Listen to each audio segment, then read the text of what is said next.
এই হলো আমাদের ইয়ামিলিশিয়াস ইলিশ মাছ ভাজা। দেখা যাক কি করা যায়। হালকা একটু গরম জলে সর্ষে আর পোস্ত ভিজিয়ে রাখা হলো। নেক্সট একটু নিজের মতন করতে যাব, তাই এই হলো আমাদের ইনগ্রেডিয়েন্টস।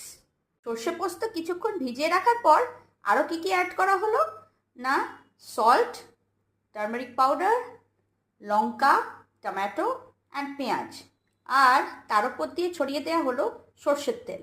তারপর মিক্স। এবার কড়াইতে একটু সর্ষের তেল নিয়ে কালো জিরে ফোড়ন দেওয়া হলো। ফোড়নটা দেওয়ার পর যত হিটেড আপ হয়ে গেল, তারপরে আমরা যে পেস্টটা রেডি করলাম সেটা অ্যাড করে দিলাম। নাও this is the look.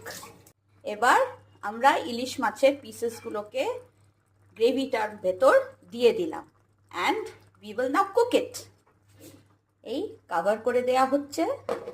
Yes, এই স্টেজে একটু সল্টটা টেস্ট করে নেব, যদি লাগে একটু অ্যাড করে দেব।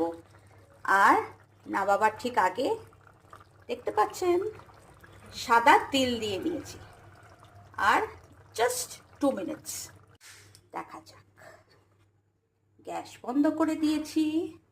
This is the final look. Tata!